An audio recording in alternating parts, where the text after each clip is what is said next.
Hi,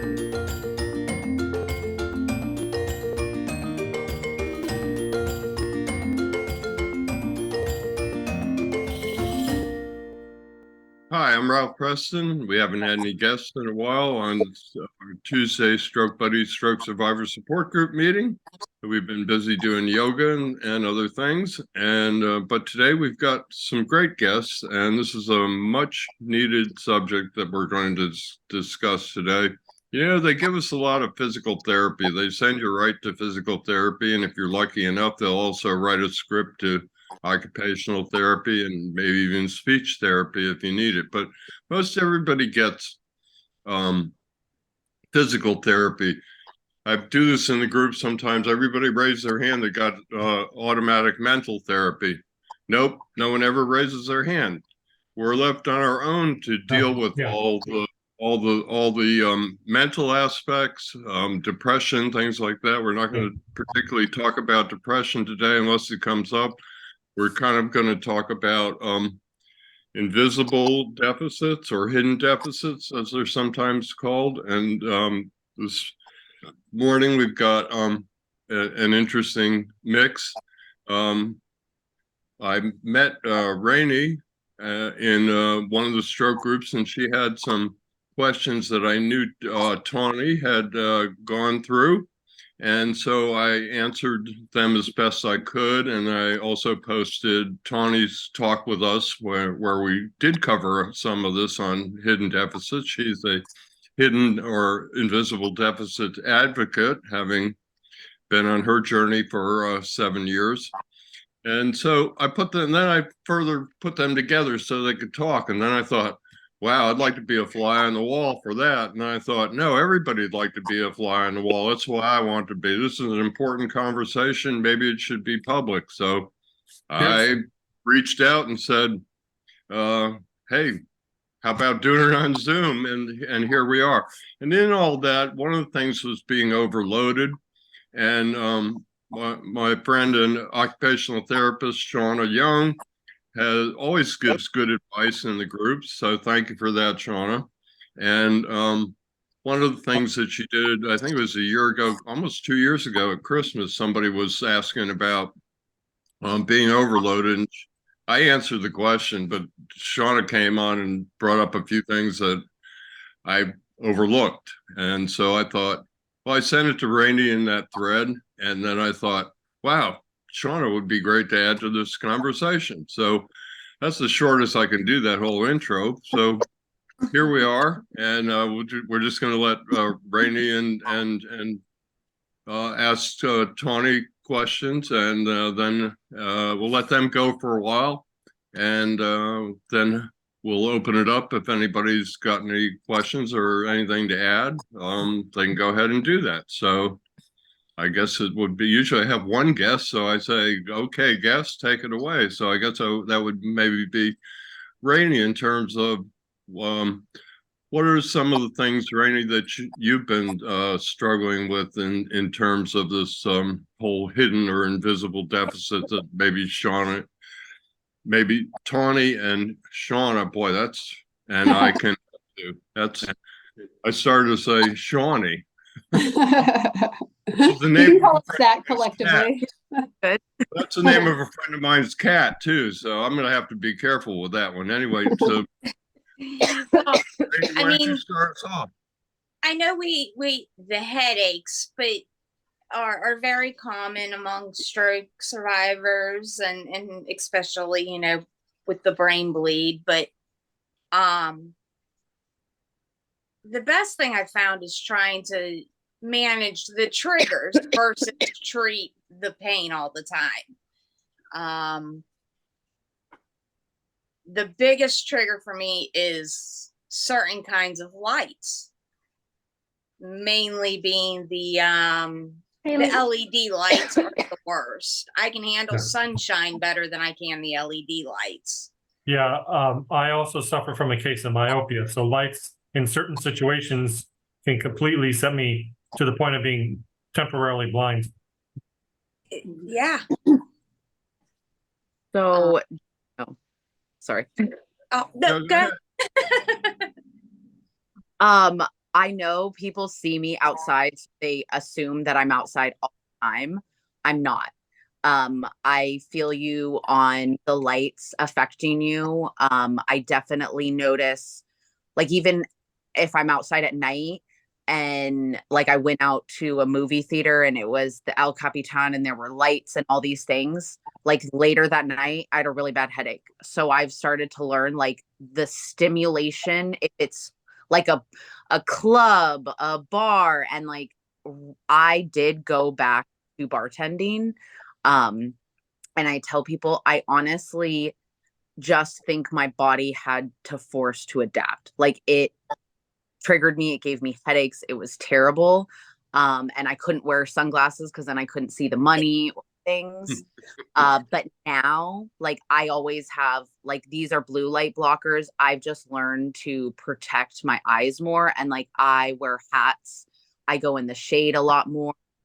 Um, and I've just and like I know other people are like, oh yeah, the sun zaps me too. I get a headache too. And I'm like, it's different. Like it's that Yeah. times 100 times when you have a head cold and you take a nap in the middle of the day and you wake up and you feel like so weird. I go, that's how I feel. I feel like an egg. I joke, I go, I feel like an egg that my brain just gets cooked faster than other people in the heat. So Yeah. no, I'm like, so I am on a Zoom. Please don't. Oh, sorry. Yeah, I know. No, I'm actually heard you coming in and starting to be. No, I know. I luckily didn't have that problem, but I had a little bit of light issues, but they went away, and I had a hemorrhagic stroke, didn't have a headache, never have had a headache actually in my life, and don't suffer from that. But still, even to this day, well, luckily they've stopped doing it. A couple of years ago, they made a lot of commercials on television white, with a lot of things flashing white, and I found that I couldn't watch those. I So haven't been able to watch TV since everything happened. My husband actually just got a projector screen so I could try to watch TV without it triggering a headache as easily. That's a great. I'm right now in the market for a new TV, and it's a lot of caution. It's like HD, UD, all of the high quality stuff, but it's like, what can I watch and not fall asleep or suffer simply trying to enjoy entertainment at a home theater? Yeah. Well, and like I don't know if you have, like my phone is set in dark mode, like almost everything I've changed. Dim all the way down. Oh yeah. Yes. And in Constantly dark adjusting mode, the brightness. it doesn't use like the white background, so like all your text is in black. And like in my lights, like my husband bought this, it looks like a fire flame, so I it's not love it. Beautiful. as different as other things. So and like I early got sunglasses that had different colors, so like I would love to know what Shauna with like light therapy, like I started looking more into that and trying to have You not looked into the green light therapy too, huh? One of my friends sent me a green light lamp thing, and I've been kind of messing with it a little bit. Yeah, I know there's a few things I think about. I know flicker frequency, like of the screens, that can really affect people. I hear that a lot about like with the computers and televisions and being more sensitive to that. And with the lighting, was kind of hearing, I think, for some people it's the fluorescent lights, or like Rainey, you said, the LED. Tawnie, I heard you mention about the hats and sunglasses, and sunglasses can be totally challenging for mobility purposes. If you're inside places, inside the grocery store, and you're having those issues. And so I know a lot of people do find the brimmed hats help just to block a little bit of that without having to do the full on sunglasses. What else was I going to say? Task lighting. That's what I was going to say. When working on things like reading or small, near tasks, if you're doing like some kind of art or hobby, a lot of times people will feel that task lighting, that kind of points at what you're working on, as opposed to like a big overhead light, is really helpful too. And so those are some other, kind of strategies that I hear about. I mean, because people also have changes because of like changes in their pupil. If they have like overdilation, like after a cranial nerve injury or changes there, then you just are absorbed with more light into the eye, just kind of floods into the eye, which makes I that have more. a quick suggestion of a product I found on. It's been very helpful for me in my home office. It's a touch sensitive temperature control light. It goes from cool to warm, and you could quickly, with the slide of your finger, adjust it to suit the needs of your eyes based upon whether it's daytime or nighttime. Oh, that's awesome. Mm-hmm. You can set your iPhones, or I'm sure other phones too, to on a schedule. I do that on our phone and our computer too, to set it to a night mode. And Yeah. that is, we'll add probably to a conversation later about like sleep and like kind of shutting the brain down for sleep. And that's a good way to kind of prepare yourself in terms of your sleep wake cycles, is closing down those kind of blue lights at nighttime and changing it to those warmer tones. That can be helpful. As you mentioned, I'm not sure who that was. Yes, my name is Ryan. Yes. And just also doing things in shorter increments. Like that's what I found, especially since this second brain surgery, is like I go outside for like maybe 5 minutes and then I'm like, ugh, this is a little too much. And I go back inside. Have So you found a way that you can handle like driving at night with the headlights? I don't drive at night. That's how I handle it. Yeah, that I Well, that's- prefer not to, but like, I mean, with work, it was just more of the like, I have to. And so you just start to slowly build up like but I don't suggest that to anyone. Like I was sound sensitive and light sensitive. So working as a teacher in special education and then Okay. bartending are like the two. So I remember I had just a permanent migraine all the time. And I just look back and I wonder, I was like, my head just feels like this all the time. So why? I can't sleep anyways. I'm in pain. I might as well do something. But now I'm like, no, girl, like pain is there for a reason. Like you were in pain because you were literally like, they told me if I didn't come back to work, I had no more sick days. I didn't qualify for FMLA. So they're like, if you don't come back, you don't have your insurance. So like Similar issues. So my doctor signed a note. Like I was only allowed to work 5 hours. And always it was like after about an hour into work, this incredible like skull crushing migraine. And I'm like, but you have to. I'm like, you have no other choice. So like I sadly just learned this whole I have to push through. So that's why now I advocate so hard that like I told everyone this healing time, I'm not doing that. If I don't feel good, I'm resting. Like I'm in bed a lot. I do things and then I rest. I walk my dogs and then I literally rest. And I used to call myself lazy or feel bad about that. And like I still struggle. Just the other day, I was laying here and I go, why can't I just do like all I did was clean and walk the dogs and do this? And then I go, stop it. And my thing that I've started doing is instead of a honey-do list, I write like, and I literally say, I am celebrating that I walked the dogs. I am celebrating. Same here. yes. I'm right.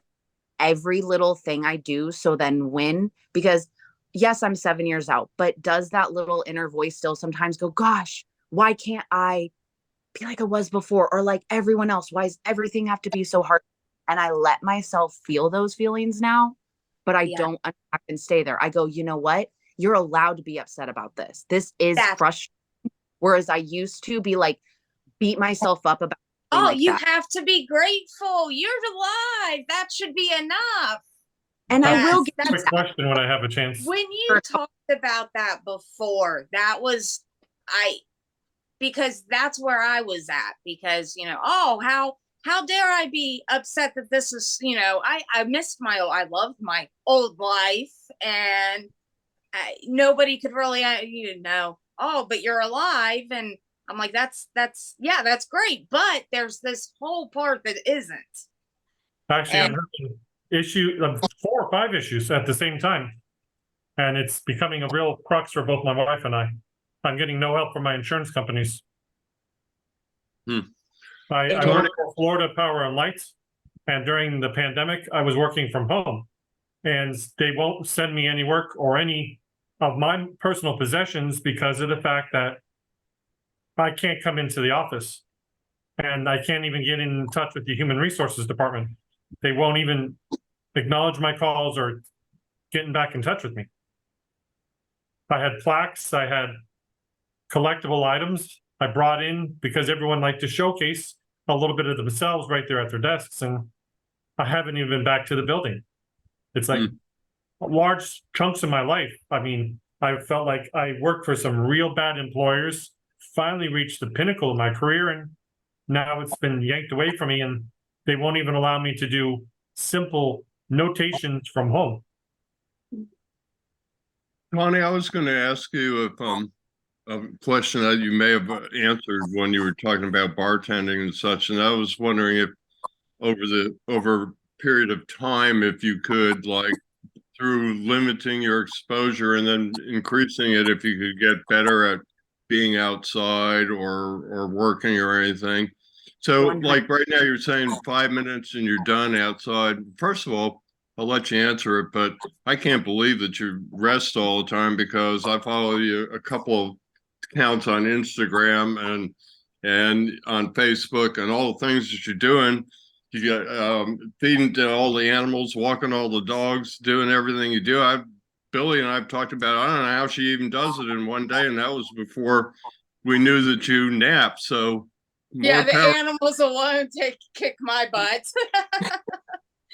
They You do. go, girl. But have you experienced, or do you think that by conditioning, by going outside a little bit more on the days where you feel you can take it, but still coming back in, when you get overloaded, do you think that's a strategy people can use for increasing their ability to be exposed to these things? I believe it is. I mean, your brain, everything, if you work at it, you're making new neural pathways. So for me, I just think about it and like, did I eventually be able to bartend? I mean, and when I say I bartended at a concert venue, so that's loud. Wow, that's a lot of input. Okay. And I found a journal entry and I was like celebrating in my journal entry that I go, oh my gosh, today I only almost blacked out twice. I'm like, that's horrible that we're celebrating that you were like, And yay, without- my shift without having to like stand there and just like for a couple minutes. But I eventually got to the point where I could work a whole shift and not do that. Obviously, that is a very bad hard way, but like I do believe I got myself used to sounds. I got myself used to outside. And like depending on how hot it is, and that's what I've just learned, to listen to my body more instead of trying to fight it and be like, well, yesterday you did all this. And that's why I subscribe to, I don't know if you guys have heard the spoon method. Like, so you wake up maybe with 10 spoons. And so a shower, maybe for you, takes only 1 spoon. Well, I had my stroke in the shower, so that's going to take up 3 spoons for me. So like, how do you divvy up your energy or your spoon? And so that's helped me to be like, well, I walk the dogs and then I literally lay in bed. Yeah. And then I take the animals out and then I lay down a little bit. So I've learned I can do more if I, versus where I to just jump from thing to thing. And then all of a sudden by 12, I was like, oh my gosh, I'm so tired. I'm like, yeah, I'm like, you can't go anymore. And I know on social media, it looks like that. And also, it's dependent upon where you live. I'm a native Floridian, and you go out at certain times of the day, and the heat index is up, the humidity is through the roof, and you could literally, sweat and lose your hydration and pass out due to heat exhaustion. Totally. And not everybody wants to be outside, but like, I know you said we're not going to touch on, but like, I deal with depression and anxiety. So for me, if I can get natural sunlight, I will. Do I have a sun? Like, I have one of these little sun lamps, but would I prefer the real sun and outside? You have to feel it like in your skin. I'm a solar powered person. Like I need sunshine in my life to be a happy person. I love that. I'm a solar powered person too. So Tawnie, when you after you walk the dogs, do you go to sleep or do you just lay down and rest your brain? I lay down and rest my brain. I That's found what, that I sometimes do. I use the Balance app, whatever guided meditation you want to listen to, and some days they have a midday break, and I listen to that. And sometimes I'm just like, just put the stuff down for a couple minutes, because it helped early after the first surgery. My physical therapist was like, you have to think about it as like you can only do one thing at a time. So like she told me when I had people visit that I had to have the lights off and the other things. She was like, you cannot listen to people and look at them. And like it was hard, but that helped me. And so a lot of times I kind of use that in life. I'm like, well, you just did a whole bunch of physical stuff. So like, no, you could be on your phone and doing things. I'm really trying to limit. That's still using a lot of power to consume all that stuff. And especially if you're sensitive to the light and the screen, I really tried to, like, if I have screen time, then I have not screen time. Yeah. I was going to Alright. add, there's this model I like to share with people and encourage them to share with their families and loved ones, but it's called the limited capacity model or energy pie. And it reminds me of what you're saying, Tawnie, about you have, if you imagine like a pie chart and you have, this sliver of energy required for physical endeavors. And so, maybe they required this much before your stroke. But now, if you have foot drop or you have spasticity or limited strength or aerobic endurance, it's requiring more of that whole energy pie of that for the physical piece. And then you take into consideration like cognitive, if you're having, you need more energy because the speed of processing is slower of like how you're processing things, or overstimulation is putting you in the negative on that. It's requiring so much more of a bigger pie slice there, and so on. And so your reserve, before stroke, you had like a good reserve at the end of the day, or throughout the day to pull for social stuff or, hobbies and keeping up with conversation and humor and work. And, afterwards it reduces. And so, yeah, I like what you're saying about, I think it's important to know a lot of things that have been said, what your triggers are, what it looks like for you when, physically you're overstimulated or over fatigued, or emotionally, psychologically, maybe you're withdrawing, you're irritable, stumbling, foggy, like any of those, and knowing those about yourself. But then where can you kind of make things simpler and easier and conserve some of the energy in those those pie pieces so that you have a greater reserve. And sometimes that's resting more during the day, like you said, scheduling rest for the people who don't want to to actually rest, and having a true rest, if that's meditation or sleep, or knowing that about yourself, like being on the phone is triggering for me, that's not a rest for me. And so I think all to help you so that you're more productive, satisfied, and able to accomplish and prioritize what you want to do during the day. Are there I- resources we could go to assist us, say through getting in touch with our insurance companies or previous employers?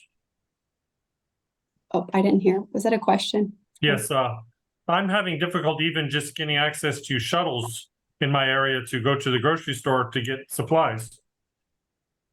I'm in a retirement community, but I can't use the shuttle without going through hoops, ladders, and forms, some of which are not currently available to me due to corruption and or viruses in their system.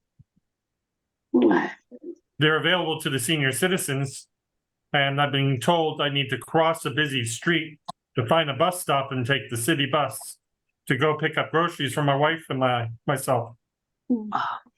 Instead of using the available shuttle bus system that comes through the neighborhood on a regular basis to take other people to their That sounds activities like and their whatnot.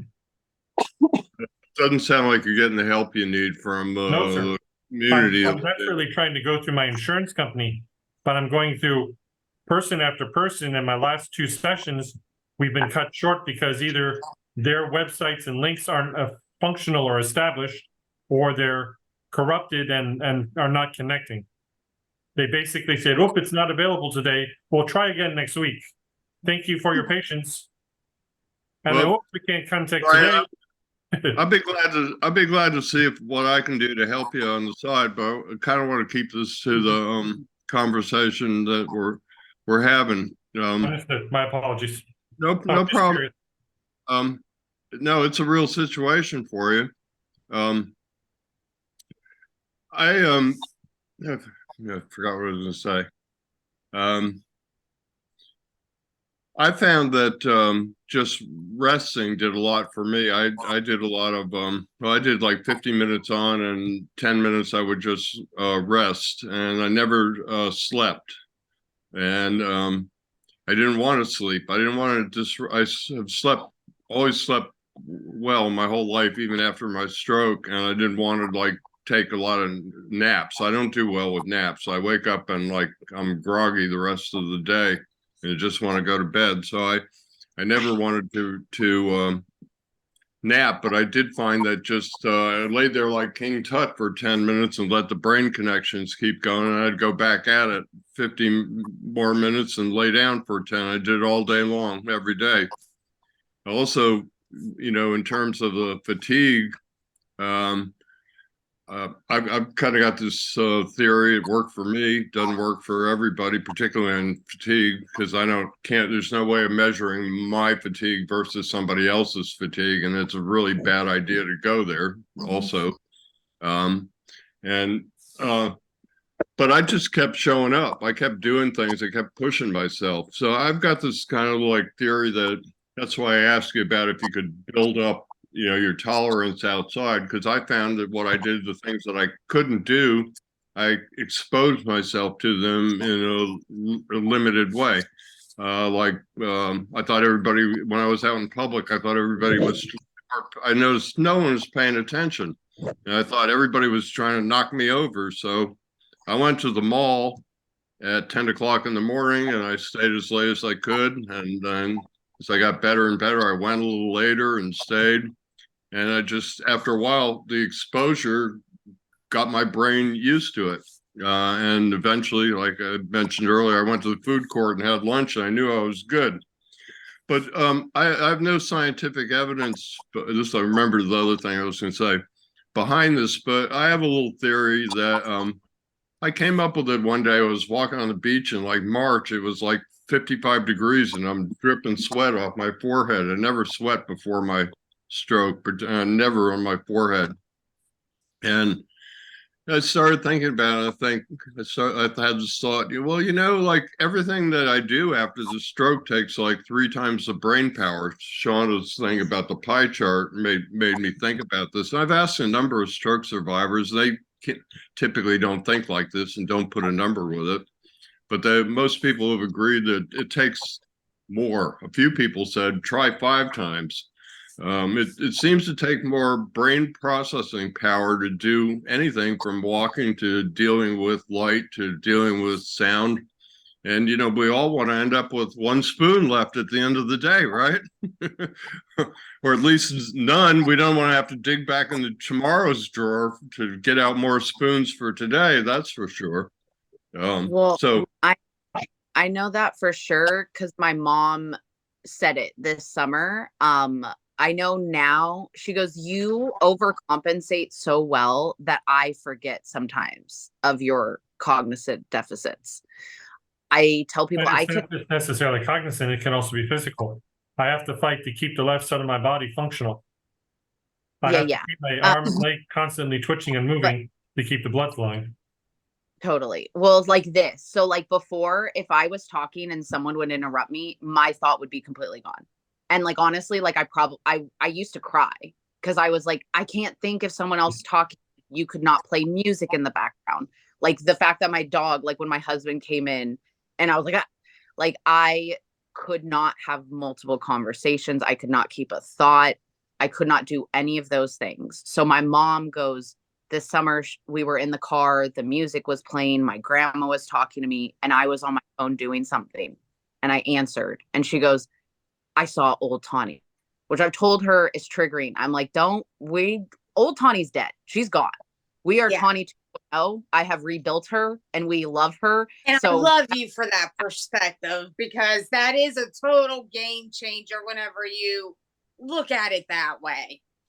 It is. And so you start looking at it and you're kinder to yourself. Like, I'm 7 years out of recovery. Would I yell at a 7-year-old for almost missing the meeting, for being like, oh my God, why didn't my Yeah, the yeah. old me probably cried. I would have came on and apologized and been red in the face and been embarrassed. Whereas now I've learned to just be like, we were given the second chance.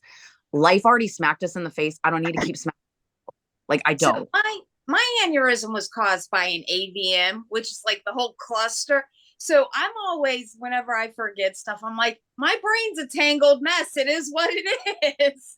Which my daughter gives me this, Mom, I can't with you look, but because she's kind of like, that's Mom, really? And I'm like, but yeah. I often wish I had a card that simply says that I can't fight my own genetics and I'm trying to overcome them, but I might just need a moment. Yeah. It does. And I feel like we all kind of have that humor. And I know some people, I've had people say, I don't like you said your brain blew up. I'm like, well, I had a ruptured brain aneurysm and it happened. So when it happens to you, then we can actually have a conversation of what I can and can't say about myself. So, well, my wife is I have a bag. Oh, I'm sorry. Go ahead. No problem. She says, I may not always need it, but to always have my collapsible cane, should we call it my walking stick, just to let other people know I might need a moment, physically, if not cognitively. Yeah. Carried my cane to the mall. I didn't need the cane. I thought it was a way to like keep people a little bit at bay, and kind of like the sign, like look out. I'm not a regular person over here. Yeah. Isn't it crazy though, how many of us think that, like, I used to say, because I don't have a scar, I'm like, I wish I had a scar, because then people would understand. But what I've realized, even people who have the scars, even when I had an eye patch over my eye, the amount of times people would hand me something on that side. And I used to be so angry about, like, how can they not see that? And then the more and more you just realize, like, wow, everyone really is in their own world. Like, I have a friend in a wheelchair, and being at Disneyland with her, I just started realizing it doesn't matter what I'm showing on the outside. Like, the people who are selfish and don't have empathy for other people Hot dog water is always going to be gross hot dog water, and some people just give off hot dog water vibes. I mean, just going to a restaurant or going out in a public venue like the mall, a group of young kids, a group of adults, a family, unless you have that cane out and you're moving around slowly and carefully, it's like they'd rather you get out of their way than they give you a moment of courtesy to get out of yours. Well, people are going to do their own thing, and we can't control them. We can go to the mall and practice. We can do different things in our routine, but ultimately, Tawnie, when you were just talking, it made me realize that basically, you have to learn how to deal with it with those people on your own. And I just don't think that so many people get upset about, like, well, you look okay and all that stuff. They seem to forget that 80% of their friends disappeared, and the ones that are left that are talking to, that they're being irritated by, are actually trying to engage in a way in some way on a subject that they really can't know anything about unless you had a stroke. We got people like Shauna, who knows a lot about strokes from between her mom and her practice. Her mom had a TBI, but there's a lot of similarities. But there's certain things that you just don't understand unless you've had one. You've been there and you've had to deal with it. So a good strategy is to try and figure out, like you were saying, your triggers. Try and figure out solutions to all the things that are coming at you. For me, the solution is not to try and get people to change. I asked my ex-wife about 10,000 times to not walk on my left, and she just would go right back to doing it. And so I came up with a different strategy. You know what it was? Every time she did it, I crossed over in front of her, not behind her. So she had to see it. And I crossed over the other side, and she'd go, "Oh, that's right. I'm sorry." So, you're not going to train the general public. That's for No, sure. That's definitely not. so you have to come up with something that works for you. So That's why me and my husband came up with the hot dog water, because then it makes you laugh instead of getting more frustrated, or you know what I mean? It's kind of comical instead. Totally. you can laugh or you can cry. So you may as well Yeah. try and laugh when you can. Are But there it any was resources like websites or phone numbers that could help in situations like these? That's a good question. I haven't particularly researched that. I got a multitude of links, but I guess, well, this is the one reason we're having this conversation is this gets put to the side a lot. I mean, look at why are we all here? Because Rainey was reaching out for solutions, and I intervened, and there's so much of the stroke recovery stuff. I feel that once again, who is they? Yeah, exactly. We don't get offered the resources and the help that we need. And that's why we're banding together and sharing our common experience. And it's actually in some ways better than the medical stuff, because like I just got through saying a minute ago, unless you've had a stroke, you don't really know. So all the neurologists out there who haven't had a stroke, which is probably 98% of them, can only deal with it from their perspective, which is over here on the other side. So, that's the power of these groups and discussions like this. So Agreed. let's let Rainey talk about or bring up another issue that she's been dealing with. Or Heather, you're welcome to also. Heather's about the same.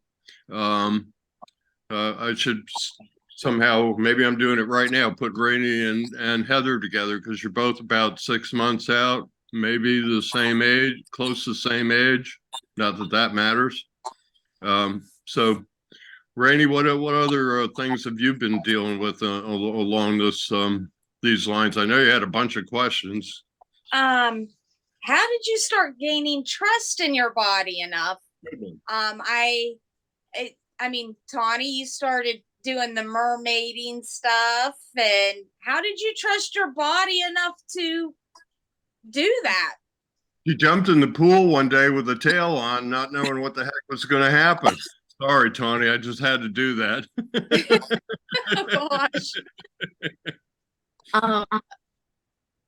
Why I did like mermaid, but like there were certain things, like I remember the first time I went to ride a bike, like I was like, there was this pause of, am I going to know how to do this?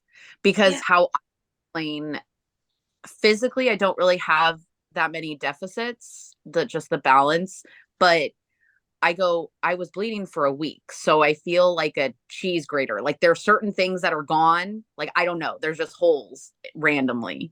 I So miss riding bikes so much.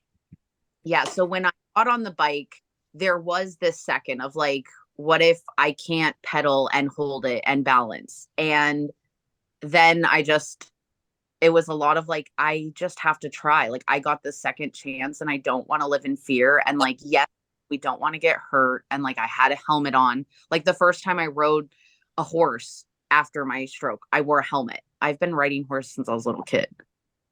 But I was just like, I want to be extra cautious. And the mermaiding helped because I was a water polo player. I was on swim team and I was great swimmer. But the first time I put the tail on, I just sat at the edge and I was just wiggling my feet. And then I went to go underwater and swim. I couldn't multitask. I couldn't blow the air out my nose and swim. So I immediately like started drowning. Okay. I had to stand up.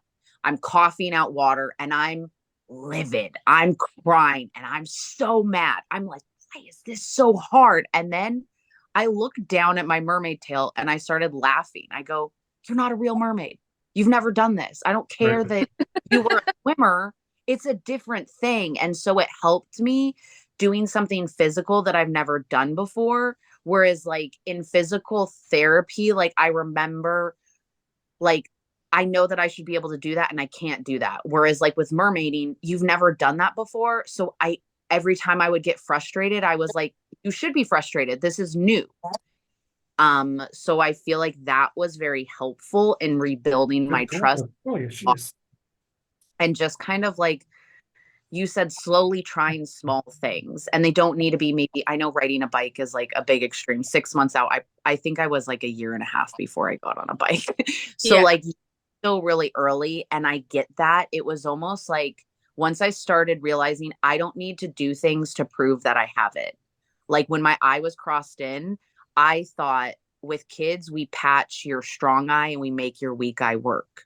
Yeah. So I need to be working on all my weaknesses. And it was giving me crazy migraines. And my doctor's like, if it hurts, don't do that. You're not going to lose your eye. You're an adult. And so once I started realizing like in my recovery, I don't need to do things to prove that I didn't lose it or that it's gone. Like some things I can just do, or some things I need to work on. Like I still am not reading gives me a headache and I still don't really like it.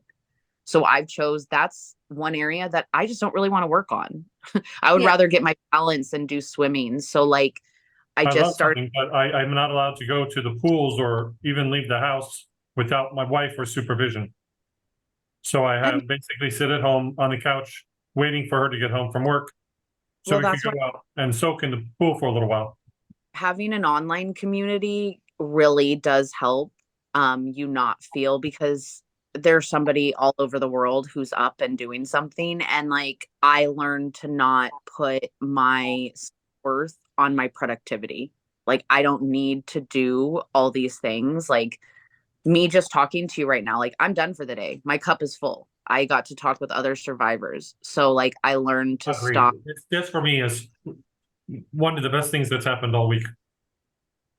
Oh, I'm glad to hear that. And so, yeah, so I don't know if anyone else with your body, the confidence thing, I learned I don't want to have self confidence. I just want to have more self compassion with myself, because my confidence changes depending on what I'm doing, what my outfit is, how much sleep I got. But like my self compassion, if every day I can just try and not be so hard on myself. And it took my neurofeedback, her saying that. She goes, well, when you're depressed, like, what do you do? And I'm like, I try to practice gratitude or remind myself all the things that I have going and blah, blah. So she's like, so you beat yourself up when you're down and you force gratitude on yourself. How's that working out? And I'm like, actually not No, that great. well. Well, one of the things that's really helpful is to realize it's kind of twofold. When you realize that you're doing it for yourself, you're not doing it for anybody else. There's nothing to prove.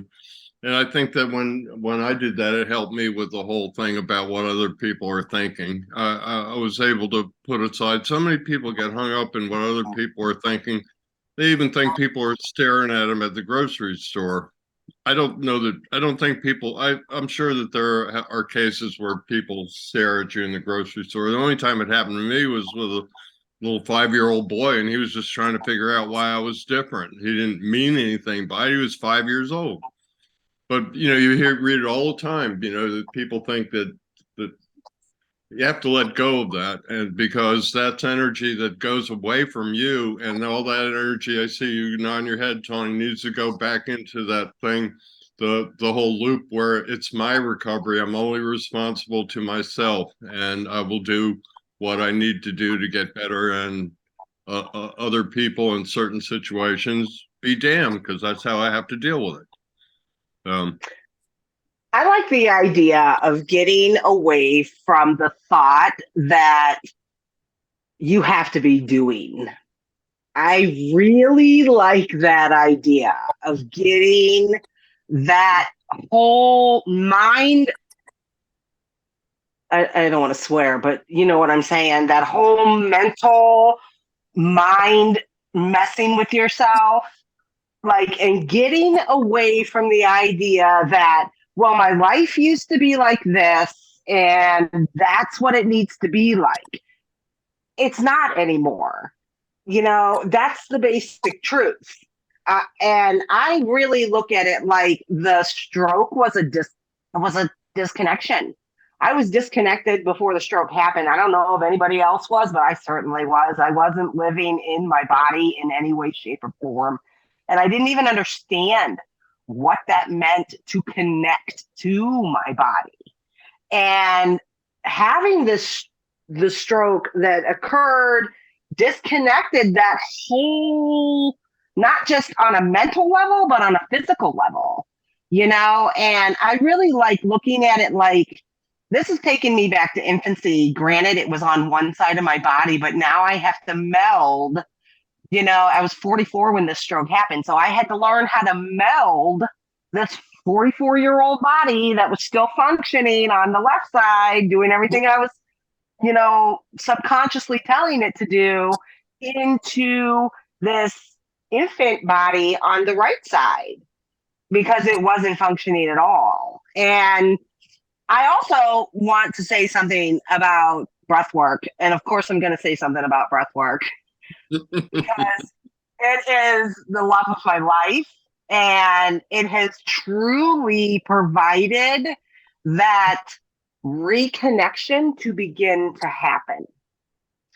And it has opened up my brain to expand in a way that it wasn't expanding in any way, shape, or form. You know, there's multiple things on this journey that is really important to make a point to learn a little bit about. Get in front of your healing and learn a little bit about what nutrition does to your body, what breath does to your body. And when the mind is overloaded, and you're in those deep triggers or that horrid neuro fatigue or even neuro storm, because that's what it feels like sometimes in my body. It feels like a giant neuro storm.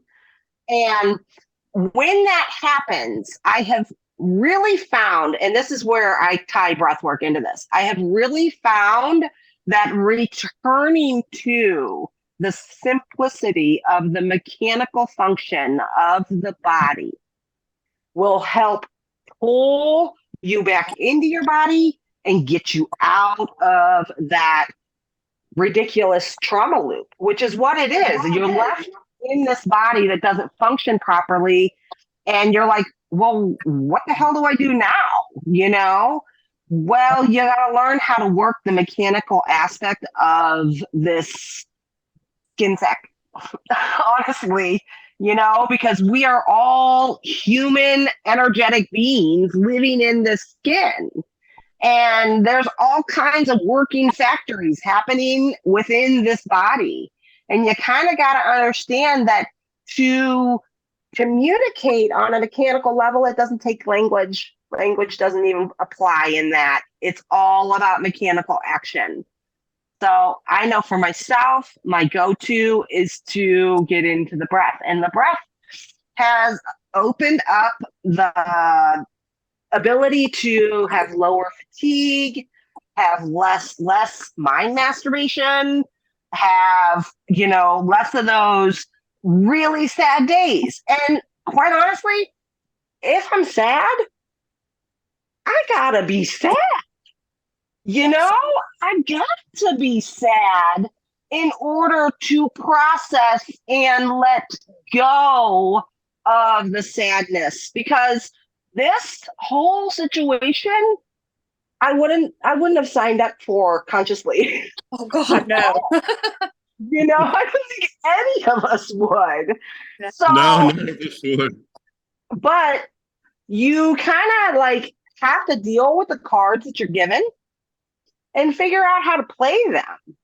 You know, and I know that those few things, without finding the breath for me in my journey, I would have never, I'm gonna guarantee you, I would have never pulled out of that depression.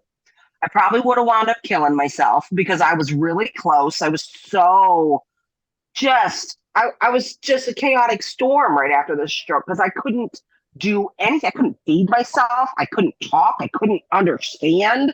I couldn't process emotionally. I was like a 2-year-old child throwing a fit, you know, because I couldn't wash my armpit.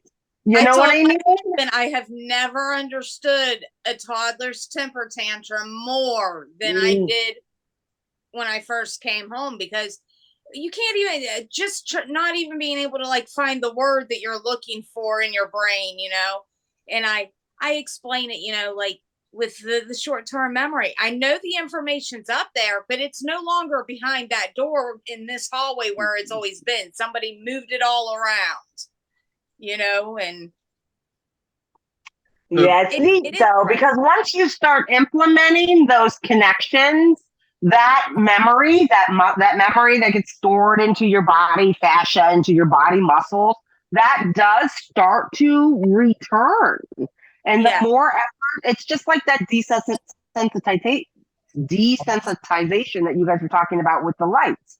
It's kind of like that.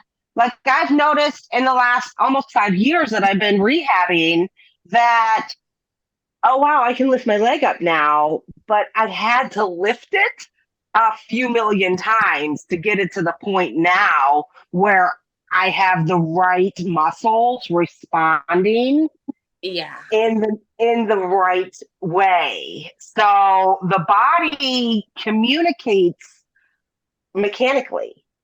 And I think understanding that there's a mechanical aspect to this has so much, and that mechanical aspect has so much to do with resetting those neuropaths, with achieving growth within the neuropaths of your body. Because it just does not, it's not just gonna poof.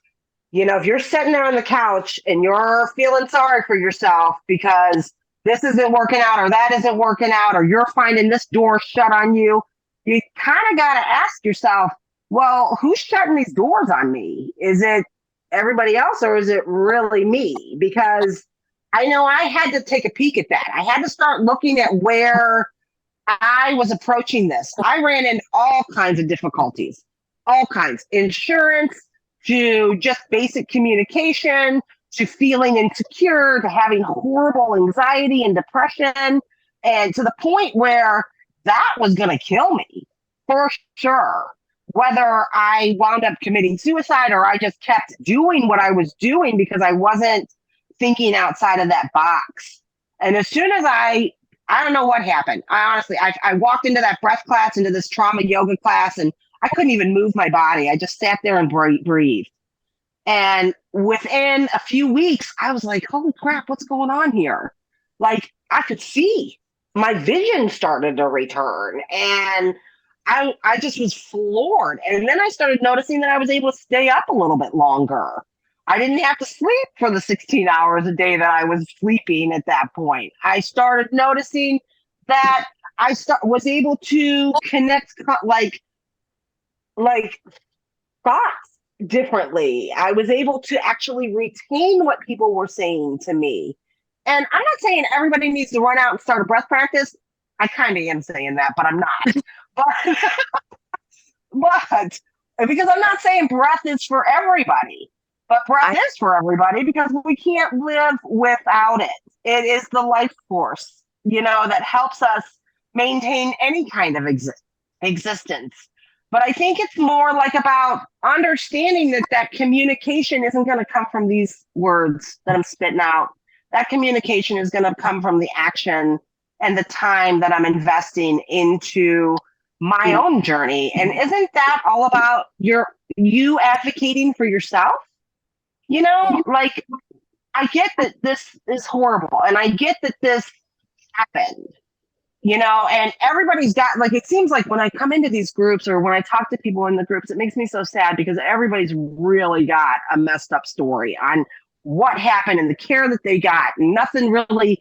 And that kind of made it worse because mine was exactly the same. I got accused of being a drug addict. I was sent home repetitively. They eventually told me not to come back to the hospital because of what was happening, which blew my mind.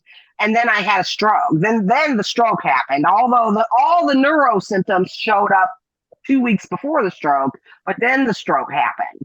And I was pissed. I'm not going to lie. I was super angry that I dealt with such incompetency in the hospital because I had this mindset that these people were there, they were educated, and they went into this field designed around getting in front of these problems. Well, no, that's not the truth. That really just isn't the truth.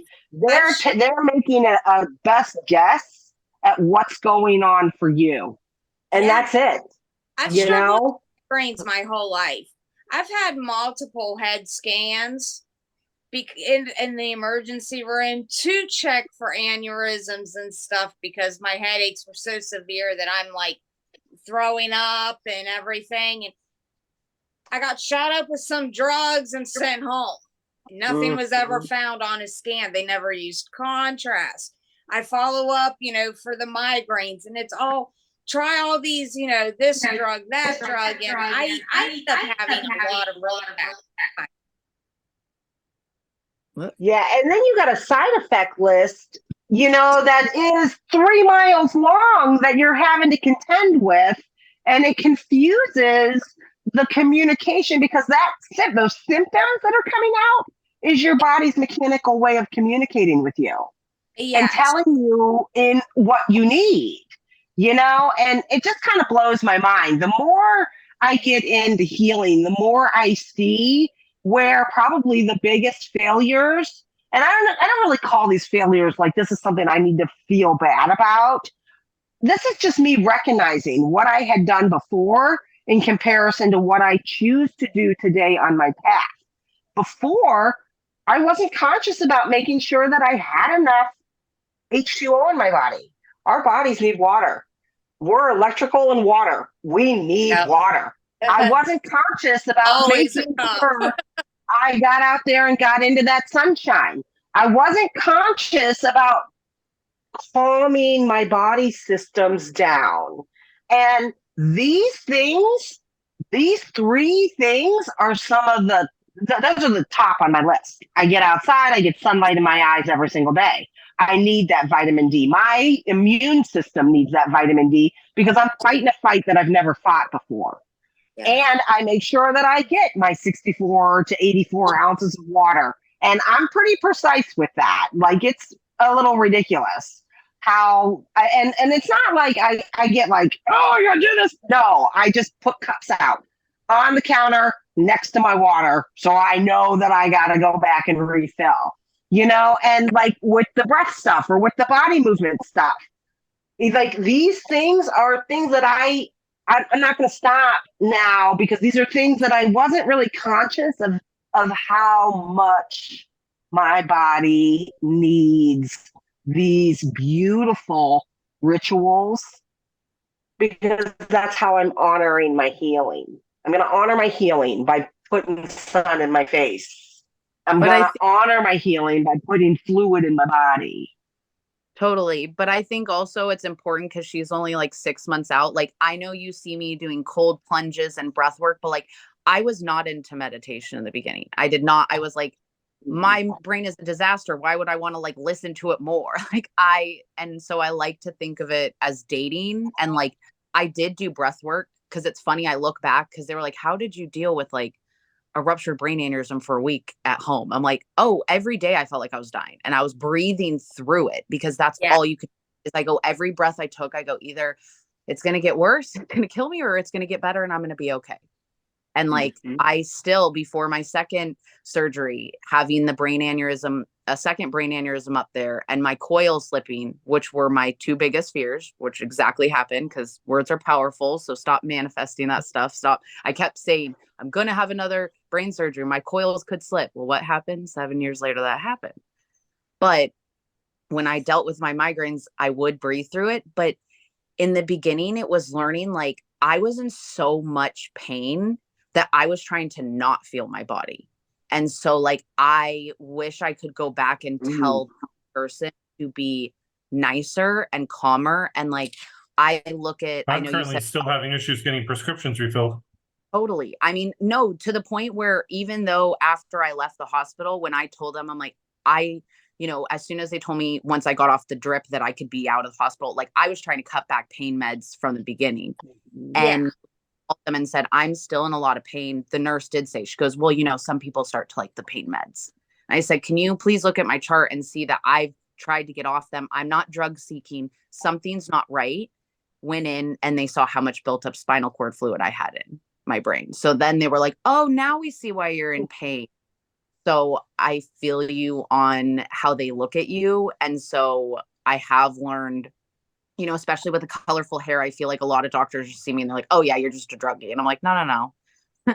I'm trying to like be healthier and get better. But like I learned that a lot of my pushing was survivor guilt. It was a lot of that, of being in the hospital, hearing how bad everybody else was and realizing, you know, I lived through this.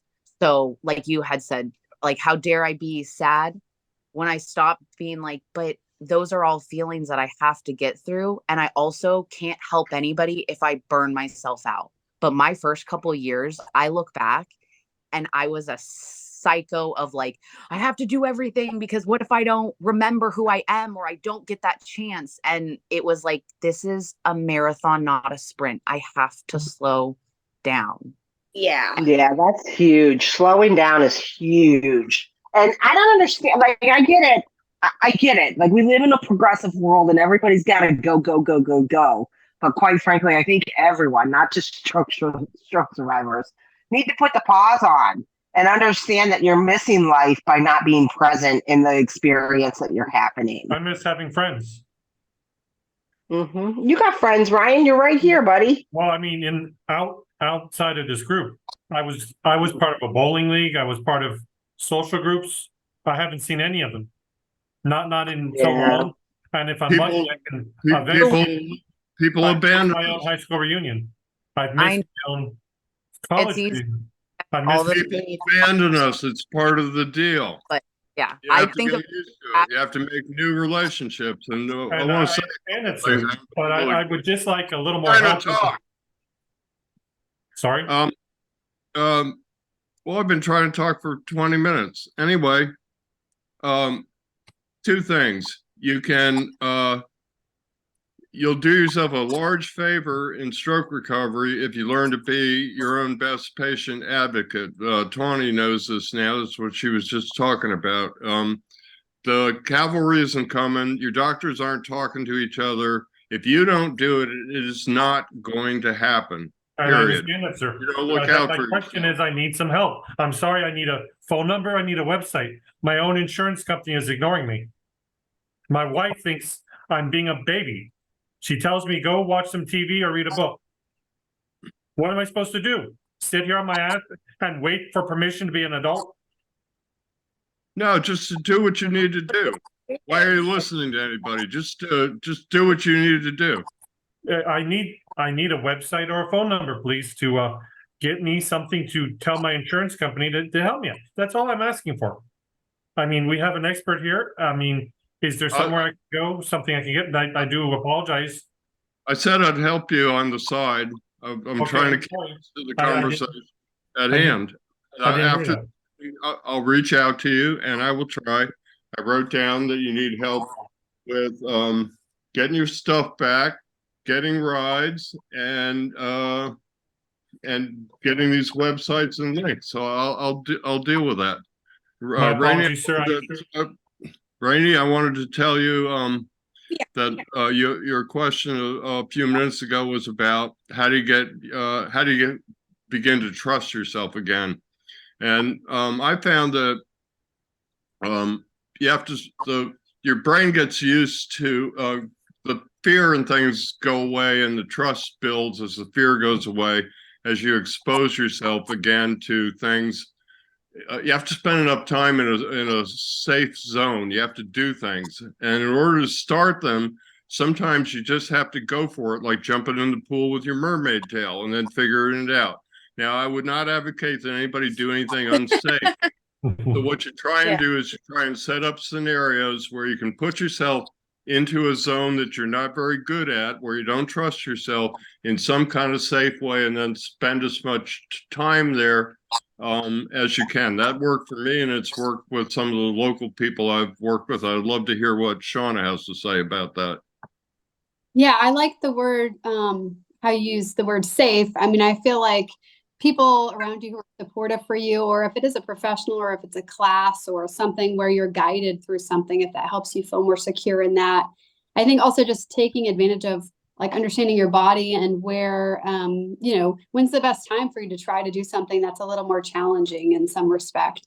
And I also, I would say, like Tawnie said, I think being able to journal how and celebrate what you have been able to do and the small steps you make towards whatever that physical endeavor is important. So like writing about it, your performance and how you handled it. Was it too much for you? And, you know, reflecting on that later, taking pictures of it and moving forward. I feel like that's helped a lot of the patients that I've had who are trying to move forward that way. But I think it's just leaning into the people who are there to support you and are raising their hand and taking them up on that too. And just, yeah, celebrating the small victories and not holding yourself to, you know, super high expectations, and just, you know, and trying to visualize. Mental imagery of what you can do is really powerful. And there's research about that, you know, just I like the breath work and being in your body, as Angelia was talking about. And I mean, even like aerobic activities is important for priming the neuroplasticity, you know, as our brain is healing and able to do more. And so, yeah, I think it's definitely important to look at those physical aspects and the health there and what you can do in a safe way to progress that. And yeah. Love Sorry, go ahead, Tony. I love that she said record, because Right. that's helped me with my social anxiety. What I realized was about flying and going into places, I'm afraid that I'm going to get misdiagnosed again. I'm afraid something's going to happen. They're just going to see a young girl and they're just going to ignore it. So I've started like that. I journal about it and I started telling people. But like, I mean, I would go somewhere and I would waste time. So I was only there for like 5 minutes, the very end of the event. Like, because my social anxiety was so bad that I would like build it up. But it was like by slowly just doing that and celebrating and telling other people, like, I'm really, really nervous to go. I don't want to go. And then them telling me like, it's okay. And then being there. And like Ralph said, just like slowly building that up, built my confidence to be able to, you know, drive with Joe as another stroke survivor that I had only met online. And I took an Uber to his house and then drove up to San Francisco. I told him, I go 6 months, maybe a year ago, I would have never had the confidence in myself. Not that I think anything, but it's more like you said, how do you trust yourself and be alone and not worry that something's going to go wrong?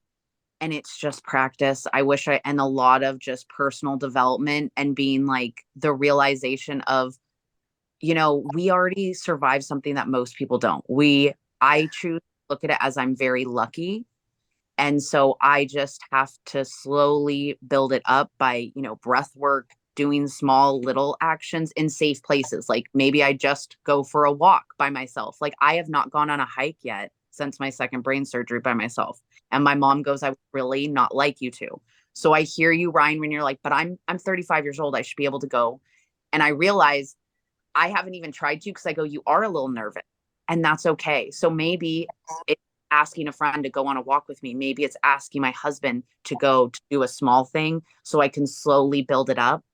Like, I mean, and I a lot of times had to just be a fish out of water. I had to fly back. I had my brain surgery in Ohio. I had to fly back to California. I kept pushing my flight off. When I was at the airport, I had a panic attack. And I called my mom. I'm like, I can't go. I'm freaking out. I can't leave my doctors. Like, this is just not right. And I had to walk away from line, and I sat there and I started doing my breath work and I started breathing, and I go, you know what? It's normal to be scared. I go, and here's the thing is I'm not going to let my fear stop me, because at the end of the day, and this might be a little blunt, if it happens, it happens. And then we take it from there. Cause that's what happened last time. I don't know about that's true. you know, so like I go, I wasn't doing the day mine ruptured. I had a lazy day. I took the kid to school. I laid in bed, binge watched TV, walked across my bedroom to pick up dirty laundry out of the hamper. And I mean, when it happened, you know, the pin pop and then the lightning, you know, where it like splinters down your neck. And it's like, and I even remember I sat up, I'm like, oh, that had to have been a brain aneurysm. And before I could even finish thinking that, I collapsed and was like out. So, yeah, I mean, did nothing. Two things that Shauna said, Rainey, that I think bear repeating or elaborating on because they're important in terms of this trusting your body and as well as confidence. I mean, trusting your body has to do with your mental confidence as well as a lot of these things do. And that's documenting your progress, because then you can if you set small achievable goals and then document your progress, whether it be mental or physical, then you start to feel good you start to see the progress that you don't see. I always say you can't see your hair going gray because you wake up every morning and there's no real change. But if you take a picture of yourself and then 6 months later you look at that picture, you can see the difference. So documenting what's going on with yourself through journaling, mental notes, videos, still pictures, whatever is a good idea because it helps build confidence. And the other things that she talked about was, well, I'll just toss it in. I don't, she didn't use this exact language, but positive affirmations. It's a kind of mental imagery. She kind of touched on mental imagery. If you have to believe that you can do something before you're going to do it. I don't think it's particularly safe to stand there and go, well, I can't do this. I'm going to screw up or whatever. At some point, you have to take the plunge, literally, with the mermaid tail. I just realized you have to take the plunge, but do it in a safe way. But there is power in there's power in the brain, and there's power in believing in yourself. And I mean, it's a form of mental imagery. I mean, Shauna's an OT. I got my hand back by using mental imagery. It's positive thinking, scientific technique. So those are two things that I think that I would reinforce from what Shauna said in terms of building confidence. And the other thing is it's a slow process. So don't give up. Tawnie said it. I was going to say Shawnee again because of my friend's cat. Tawnie said it earlier, it's overused in the groups, but it is a marathon, not a sprint. So, and you're going to have bad days. You're going to feel like you've gone backwards when you probably haven't. But it's a feeling we have, and all feelings are valid. And that's true of everything in life. If somebody feels that way, if you ever want to end a conversation, or that you're arguing with somebody, just tell them, well, I feel this way, or you make me feel like there's no comeback to that, unless they're just a complete jerk. Because all feelings are valid, and therefore we have to deal with them, particularly if they're self thoughts. And I beat up on myself. Tawnie was talking about it earlier. You got to stop pulling on the string and that swings the boot that kicks yourself in the butt. And relish in your accomplishments and try and I have a theory that nothing stays stable. You're either spiraling up or you're spiraling down. It's so true. When you're spiraling down, you got to get back to even buoyancy and try and make things go up. And the way I've done that was through repeating things over and over until they felt till I felt that confidence. And I've used that technique with the local people that I've worked with, and I've seen it work. So that's my 2 cents or 25 cents. A friend of mine gave me a really good expression recently that it is an old mythology about there being two wolves, one of positive and one of negative, and which one is dominant in your mind is based upon which one you feed. You feed the negative side, you're going to have negative. You feed the positive side, and hopefully that's the side that will dominate. Well, and Angela was talking about earlier, the fact that,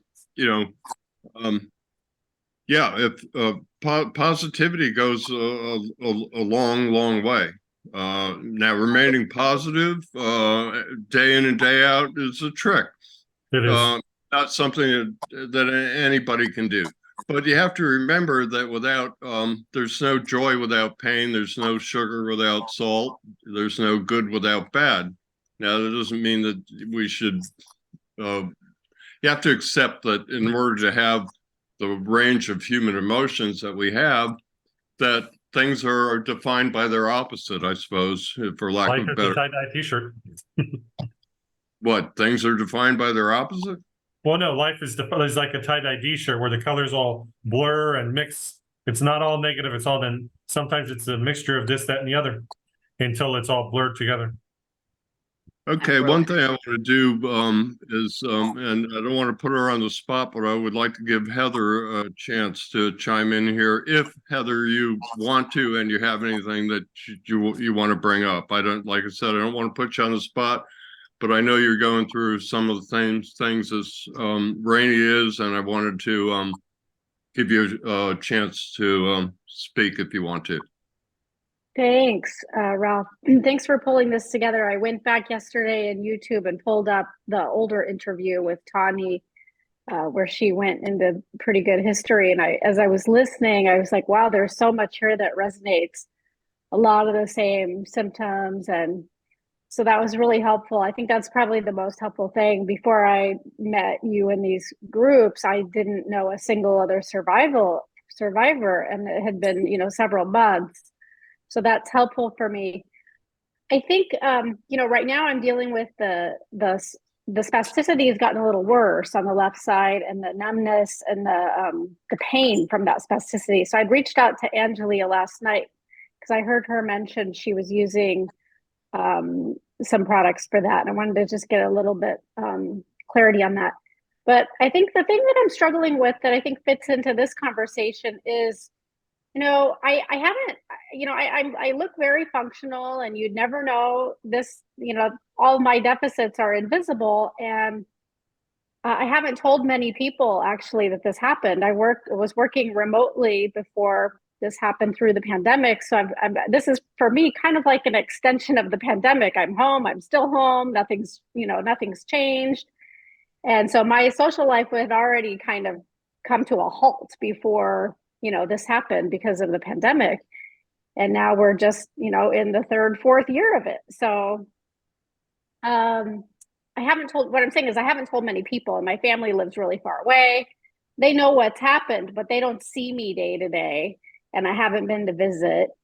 And I'm not comfortable getting on an airplane and traveling. So I'm starting to get people asking, well, are you coming to this holiday gathering? Are you going to come out for this celebration of life and different things? And I'm just not comfortable with that right now. And I feel this need to kind of explain, and it's just exhausting. I just people ask, like, how are you? Are you better? Like it's a light switch. Like, you didn't die, so you're okay.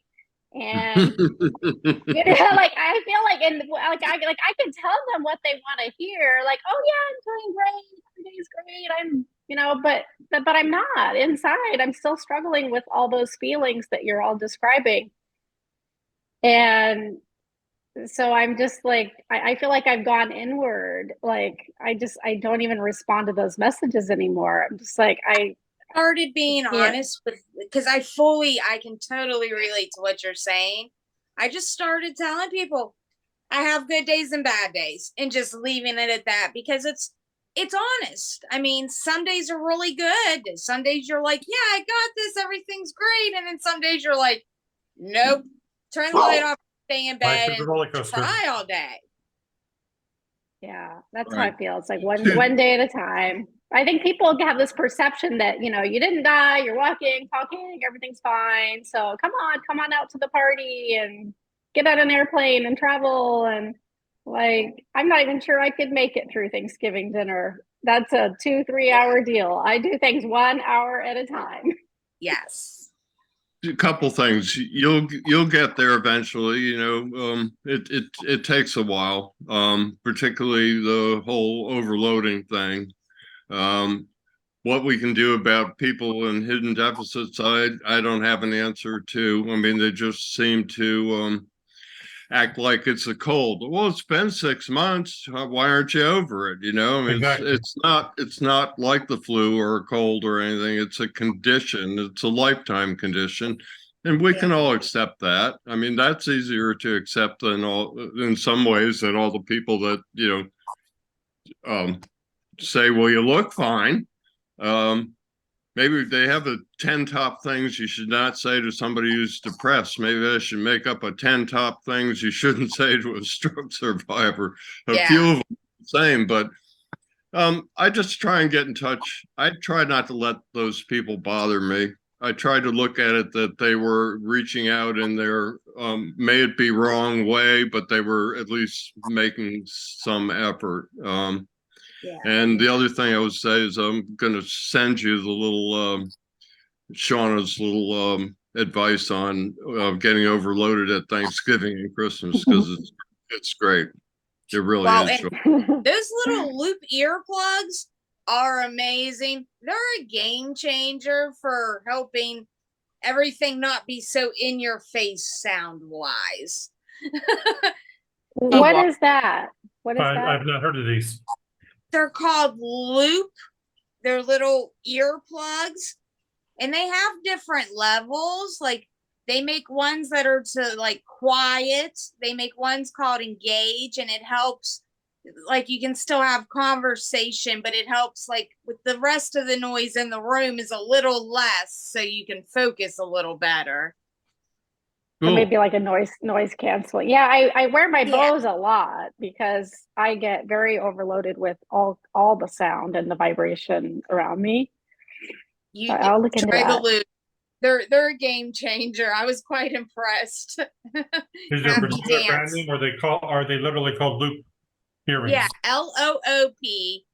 LOOP. That's one of the things that is in Shauna's little advice paragraph. And I'm glad we got into sound, because sound can be a real issue too. And I can't believe that Tawnie was bartending at an event place. Yeah, That's amazing. girl, you are like a superhero. That means the for music's that playing at alone. 110 decibels. I mean, I was Anyway. going to add one thing if I could, sure, and then please. I'll have to go. Sorry, but I was going to say too. I think building your experiences socially within ways that are manageable for you, and can work towards those goals also. Because you're right, it's a lot to say. I'm going to go on a plane. I'm going to sit through a family dinner, which before stroke could have been its own thing, sitting with the family for Thanksgiving dinner. And so, yeah, I mean, like Ralph said, I have had that little clip of like a summary of ideas that have helped a lot of people that I work with. But I think building those experiences beforehand, and that might be like on your own terms. It's like, I want to socialize more, but I want it to be at my house for tea during this time of my day, which works for me. And it's going to be for this long, and then I want you out, or whatever it is, like having some boundaries around that for what you need and what that looks like, having the exit strategy that you can either sit if you're out in public, or you can leave if you want to. You're not in the middle of a pack of people. You have to excuse yourself, and just building from there, for what's successful first and less stressful and less energy draining. And also made me think earlier too, I've had people write a letter for the people they love, so they don't have to keep explaining if they don't want to. It's like, here's where I am.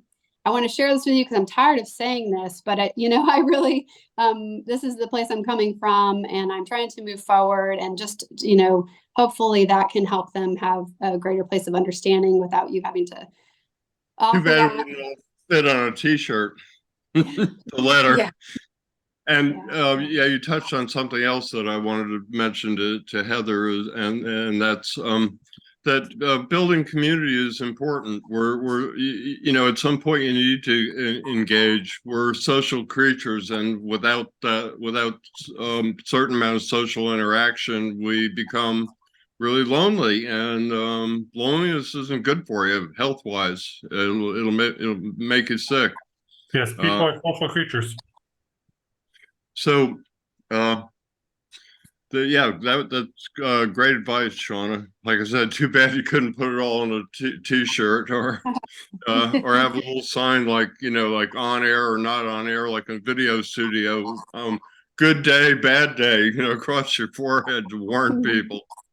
But, and it's not, it's not well defined. Fatigue for one person or overstimulation, it's all different for all of you and your experience. And I mean, it's not well defined what fatigue is after stroke, and it's not well defined what actually works for, you can't, it's not defined what will work well for everybody. And so it's individualized. And so you are the expert and should trust yourself, and, you know, being able to share with who you want, I think is helpful in moving forward. But thanks Now, for one having. question for you.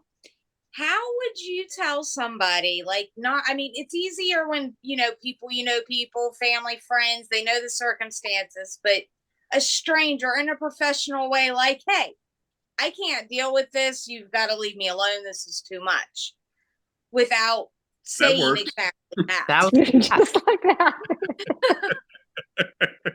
No, really. I mean, if it comes to that, that works. But I'd love to hear what Shauna has to say.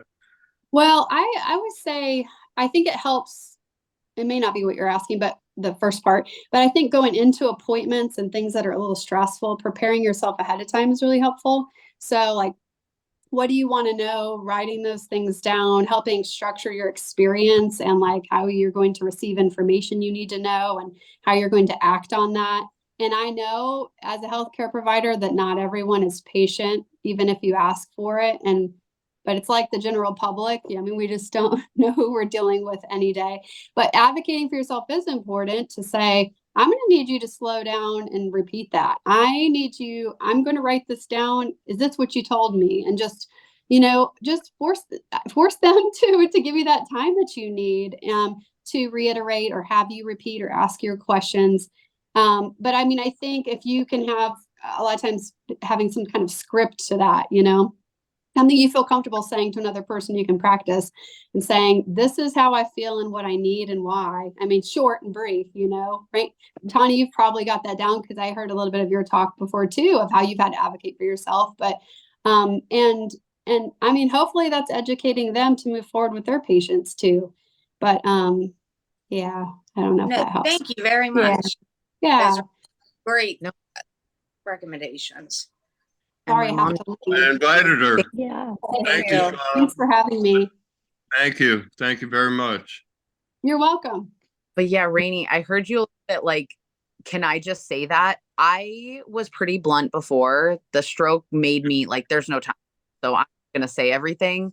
And Heather, I know you about like people asking you. To me, I say to them sometimes, and they're like, how are you? And I'm like, do you want to know how I really am, or are you just doing like a check-in? Yeah. Well, I'm like, I can tell everybody I'm fine and I'm great and I'm good, but do you want to actually talk about it? And then I also, there's sometimes I look at the person and I'm like, I love them and I know they're checking on me and they're doing this to be nice, and they just maybe don't have the emotional capacity to have a conversation about this. So maybe I do choose. Like, what's the cool thing is what I realize is I don't have to explain to anybody. You don't owe anybody any explanation for why you don't want to come to Thanksgiving dinner.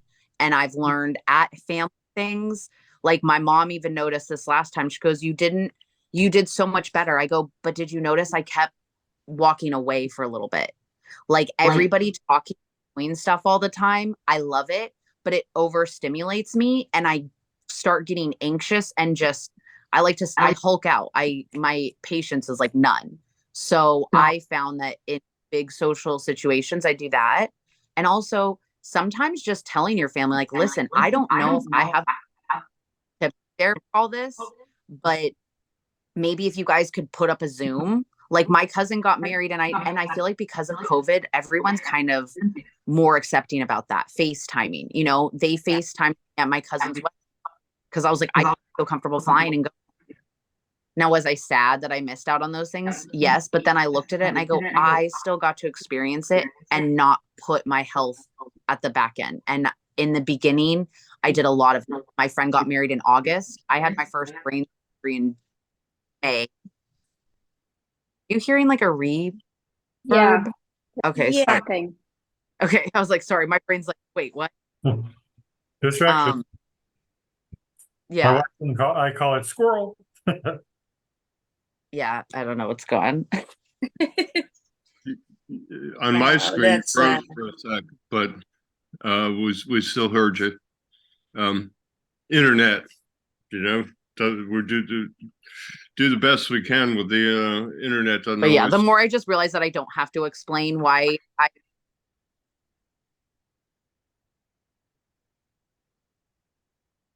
Explain what? Oh, I said that's why I realize I don't have to explain like accommodations or like why I need to leave parties early or like why I Right. like to be there and then leave.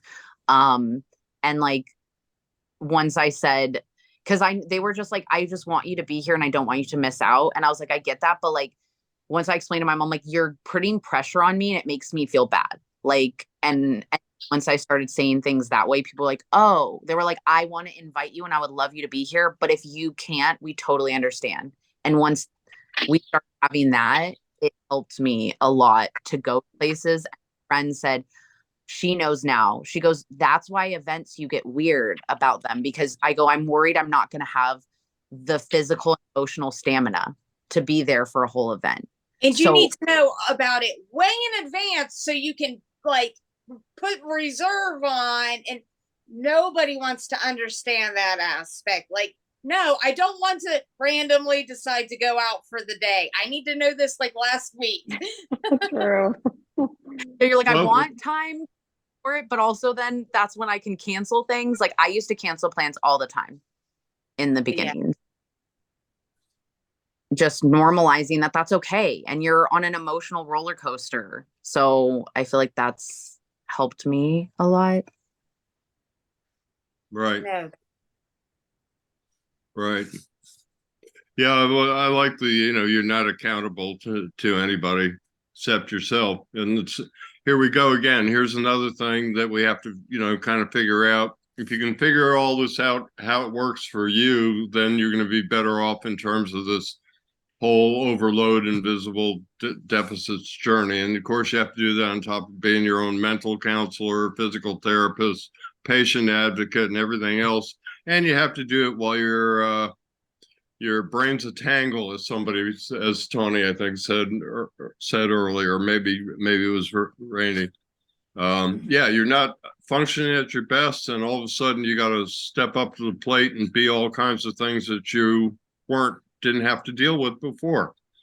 But if you can, you're going to have the better you can handle it all, the better journey you're going to have. Main thing I think here is to figure out what works and doesn't work for you and sets up either boundaries where you don't do certain things or where you have like escape plans. Part of the advice Shauna's gave in that one brief paragraph was, if you need to, find a quiet place away from people. She talks about explaining to the host in advance that you might have to do that, so you don't have to worry about the whole social aspect.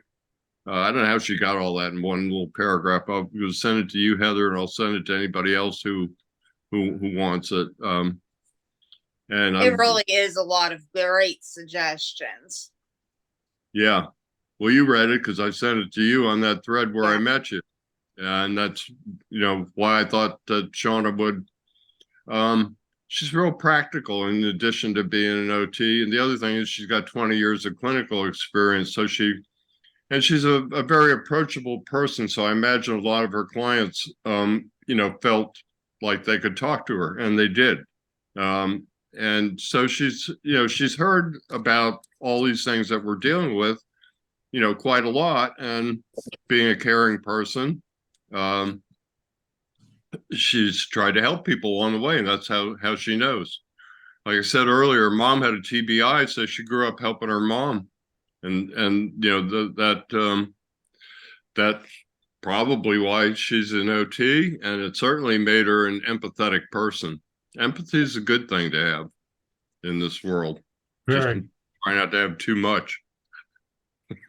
Well, that about, sending something, like you could even just record a response and then send that to multiple people. So you don't have to keep saying the same thing. Like my doctor visits, I always tell them, I'm like, my processing's slower. So I want to record this for 2 reasons. So I could re-listen to it. And a lot of times in the beginning, I would just send those to my family who was asking me, what did the doctor say? I was like, here, just listen to him. Because I go, Mom, I'm getting depressed because every day, like 5 times a day, I'm telling you what the doctor said. My grandma, grandpa, my aunt, my blah, blah, blah, blah, blah. So I You're learned just living it over and over and over. So like Yeah. if you could just do it one time, like record a video, and the only reason I say that is because then people can hear your voice and they can see you. So then they wouldn't take it harsh. Maybe Heather, if you feel bad being like, hey, I appreciate you checking on me, but like honestly, I don't even know how to talk about this right now. So that's where I'm at. Yeah. And like then that way you're not having to say it a whole bunch of times, because like this is heavy. We deal with a lot of heavy emotions, a lot of heavy things. And so that is why I do like, I started recording and putting things on social media because I was trying to remember things and I was trying to raise awareness. So like you don't have to put your whole life on social media like I do, but you could like message just those people that you want to know where you're at. Certain people with conditions even have a card they can pull out and say, this is my situation, and have that to fall back on. But often Well, my wife with me to it's tell people easier. a few things. They have one for aphasia actually, but it's a lot easier with aphasia. And to Heather and Rainey, what I hear Tawnie saying is, what I hear her saying she's done is empowering herself. And so, and she earlier said, you don't accountable to anybody. You don't have to feel bad for what you're going through, and you don't owe anybody any explanation. So short of being rude or whatever, and I like Shauna's advice about, getting it down, so that you got it right. So those are all things that that I think are real useful. I unfortunately, or fortunately, I got an appointment in half an hour.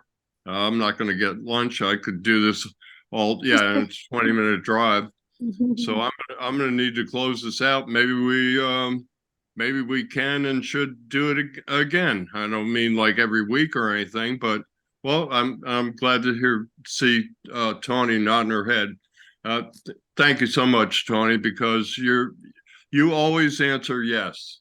You always, And thank you, Tawnie. when I I do proposed appreciate this you whole making thing, the you time. said, I'm in. However you want to do it, I'm in. When Rainey sent the question, she said, I'm happy to answer any and all these questions. So, And message so and much like Ralph, for being an advocate, and because what you've been through, is very useful to other people. And I'll tell Heather and Rainey this. I tell people this all the time. No matter where you are in your journey, you're behind some people. Don't let it worry you. You're also ahead of other people. Take the time to reach back for them because you have something to offer them. And there's an old saying from the prayer of St. Francis, it is in giving that we receive. So you go help somebody else along their journey.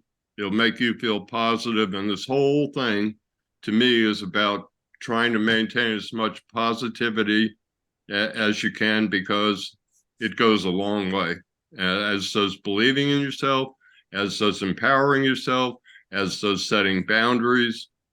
So I don't know. I don't want to do it like a 5-minute wrap up here. Anybody else got anything before I end the meeting? I want to thank you, Rainey, for asking the questions, because none of this Yes, would have happened. thank you guys. If I hadn't seen your questions, and I'm a guy that does try to connect the dots, and I immediately said, okay, there's Shawnee, there I did it again. My friend has a cat named Shawnee.